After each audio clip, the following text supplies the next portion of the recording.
Inta badan dadku markay guryo cusub gadanayaan ama dhisanayaan, waxa uu qofku jecel yahay inuu gurigu noqdo mid qurux badan oo aad u waasic ah. Balse waxaa jira dad dhistay guryo ka yaabinaya. Haddaad ku cusub tahay, fadlan like, subscribe, intaba noo saar.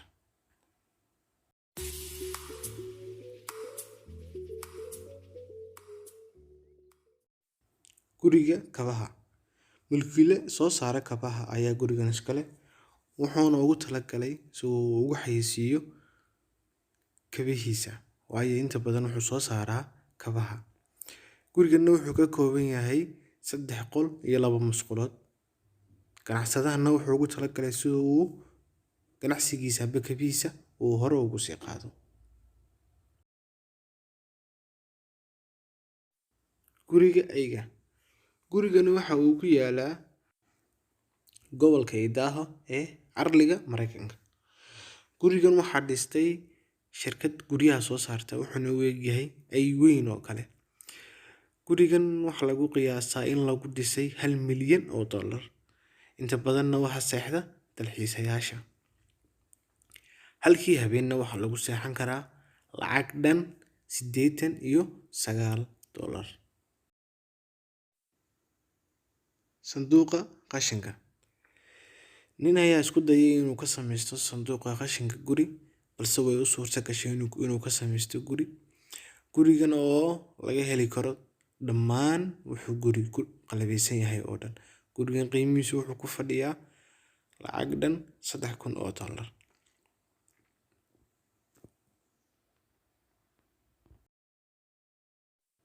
Guriga qalalan.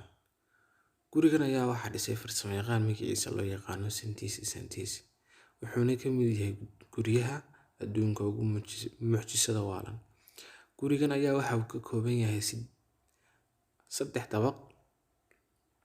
Gurigan ayaa ah guryaha ugu dalxiiska badan leh caalamka. Guriga gedisan. Gurigan ayaa waxa uu ku yaalaa magaalo ka mid ah waddanka Faransiiska.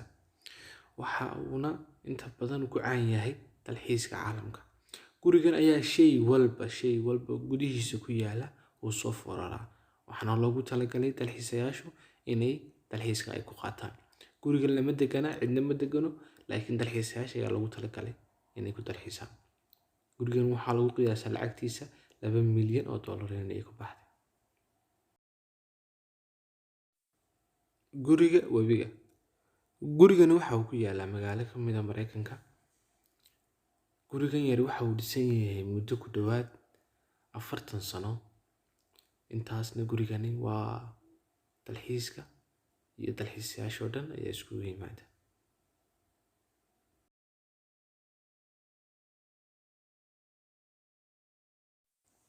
Diyaaradda Boeing. Diyaaradan oo ah diyaarad shaqayn jirtay waqti-samaad ayaa ah iminka diyaarad hawlgaba. Laakiin ninkaasi waa ninkii darawalka ka ahaan jiray diyaaradan. Wuxuuna go'aansaday diyaaradan gudaheeda inuu dego oo gurigiisa oo dhan uu ka dhex dhisto. Maadaama uu pilot ku soo ahaa diyaaradan, kharash ahaan waxa kaga baxay lacag ilaa $200,000.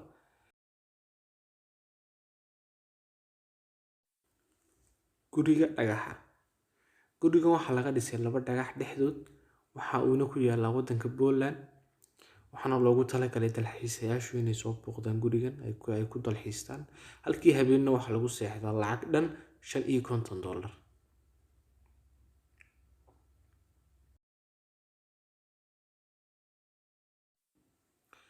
Guriga 4 geeska ah.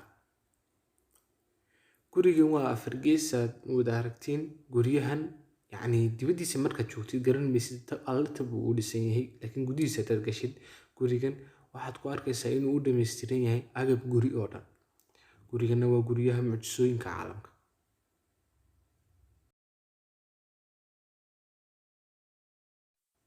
Guriga qaawan.